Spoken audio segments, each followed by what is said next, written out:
Salut à tous, on se retrouve aujourd'hui pour une nouvelle vidéo de cuisine. Alors aujourd'hui, c'est quelle recette qu'on fait? Le gigot. Ah ouais, pardon. Le gigot. Bon, allez, c'est parti.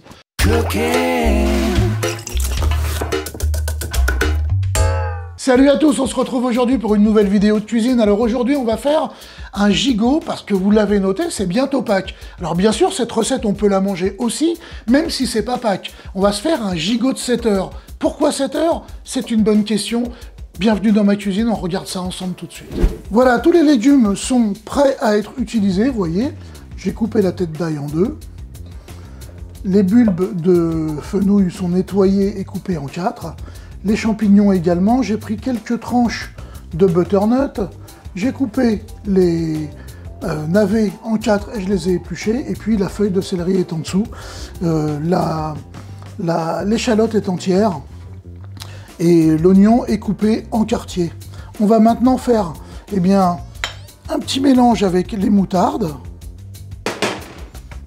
Et on va badigeonner notre viande avec, on ajoute le miel. Et puis on mélange tout cela. Donc ça va apporter vraiment de très belles saveurs à notre viande, qui n'en manque pas, hein, c'est sûr. Et là on va rehausser tout ça vraiment. Super, voilà, on est prêt. Le four est en préchauffage à 120 degrés, chaleur tournante. On va maintenant marquer en cuisson notre gigot d'agneau. Alors un petit peu d'huile d'olive. Voilà. On le retourne. Et puis on va le mettre sur une plaque pour qu'il prenne de la couleur.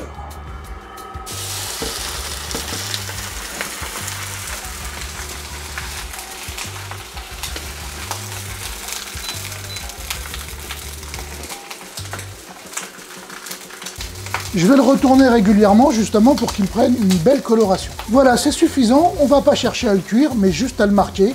On va couper la coloration. Et maintenant, on va dresser dans notre plat qui va au four. Alors, je vais commencer par badigeonner mon gigot avec ma petite préparation moutarde et miel. On le retourne. Donc, cette face, je vais la mettre au fond de mon plat. Voilà. On va faire l'autre face.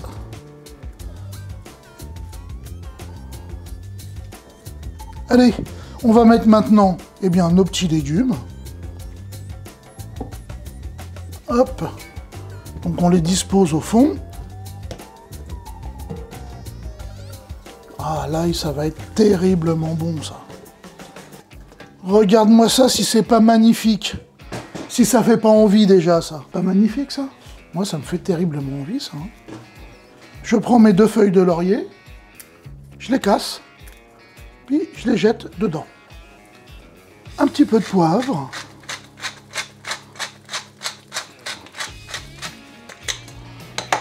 Un petit peu de sel. Hop. Je vais mettre un peu de thym dessus. J'ajoute ma branche de romarin. Le romarin adore l'agneau. Un petit coup d'huile d'olive. Je vais maintenant ajouter au fond de ma cocotte du vin blanc.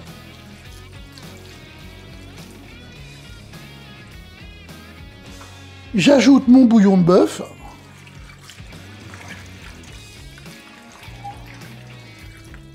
Et je vais rajouter encore un petit peu d'eau, un petit peu de liquide, pour essayer d'être à peu près à la moitié, voilà. À peu près à la moitié de ma pièce de viande. On va partir au four donc pour 7 heures, hein, c'est l'idée. Et on va partir à très basse température, puisqu'on est à 120 degrés. Donc au bout de la moitié de la cuisson, j'irai vérifier si il n'y a pas eu une trop grande évaporation du liquide.